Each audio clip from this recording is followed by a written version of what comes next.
that wasn't the only coaching news of the night, gentlemen. And this one just happened within the last hour. It's very fresh. Texas Tech has parted ways with Mark Adams. I don't know that this is super surprising given the news cycle in the last week of what has happened with Mark Adams, an incident where he reportedly spit on a player and said some comments post spitting on the player that if he said them are pretty reprehensible. So I think this sort of felt like it was going to come at a certain point. Don't know that it felt it was going to come an hour after Texas Tech season ends. But John, what do you make of Mark Adams departing Texas Tech? You know, they looked into it, obviously, and they found some things that they probably were not too happy about. And if that is the case, you know, for him to step down is admirable of him. And I think he probably didn't have a choice. So the stories we were hearing were disturbing. So, you know, whether those were confirmed or not, I think him stepping down lets us know that, you know, he was not, you know, behaving himself in the proper manner of a head coach of a big time basketball program. So it needed to be done. So that's going to be another interesting opening in college basketball, man, because Texas Tech is they pulled themselves from the depths of college basketball and made themselves a little relevant. So hopefully they can keep that going. So it's going to be interesting to see who they hire, man. It's unfortunate for Mark Adams, but needed to be done, obviously, when they looked into it. Yeah, go ahead, Lavelle.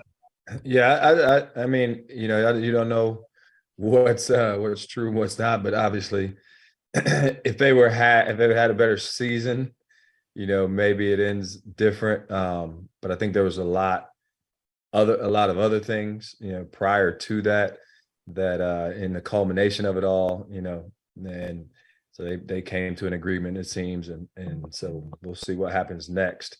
But they've had a ton of momentum in the recent years. Obviously, Coach Beard leaving to go to Texas, so it'll be interesting to see, you know, how do you keep that momentum going now that, you know, you've not had a great year, and now Coach Adams steps down. He was, like John said, with Adrian Archer, he was the guy to keep it together with the recruits and to kind of keep it going in the right direction, and it hasn't. So it'd be interesting to see what they do from here.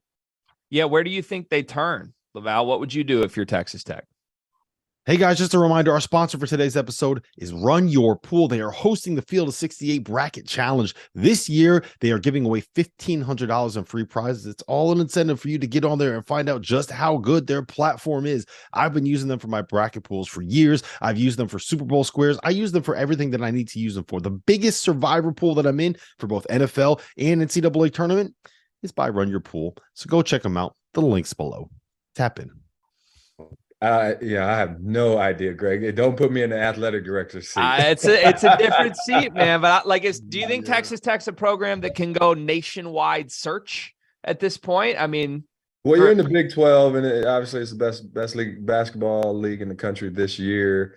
You're going to add Houston. You're going to add UCF. You know, so now obviously they have a ton of money down there and resource well. They've got a good fan base. They draw well. So there's a lot of positives, you know.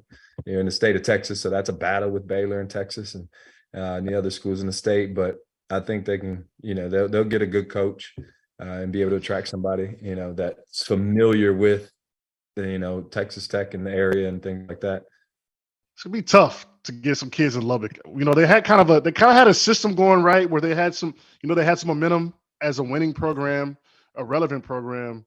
So now it's kind of who can they hire, right? Who wants to go there? And they're probably going to start from scratch, I'm assuming. I'm not trying to go to Lubbock. Yeah, you know, so they had a little momentum going. So it's going to be interesting to see what they do and also who they hire. You know, even the Texas job, if Terry doesn't keep the job, like, you're going to have to really hire the right person, you know, because, you know, it's a situation where you need the right guy to be in there from a perspective of being a good person as well as a coach. So it's going to be very interesting. But Lubbock is Rodney Terry's going to Texas. Fine line. Texas doesn't keep him. Rodney. Yeah, no, Lubbock is not. You know, it's a fine line between Lubbock and Austin. I'm just telling you that right now. Well, let me throw my absurd theory back at you guys, because the moment that I read the report of the incident and the wheels are spinning that Chris Beard will not remain in Lubbock much longer, or that Mark Adams will not remain in Lubbock much longer, my instant thought is Chris Beard back to Lubbock. I mean, I've seen crazier things happen in this sport. It sounds like Chris Beard is trending to Ole Miss. Should Texas Tech try and go scoop up their old coach before he ends up a Rebel? Why not? Why not? Yeah, I mean, they could in theory, but I don't know, man. That would be weird, man. That'd be kind of after all that has transpired. I mean, that would just be such an insane turn of events.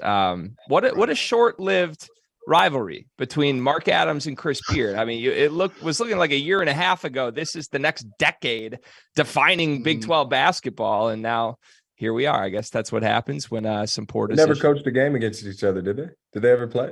No. Yeah, there wasn't there one. There was one last year, the return. Last year, yeah. Went back. Yeah, that was the big moment. But hey, we didn't get to see too many more of them. It is what it is. I am going to read just quickly.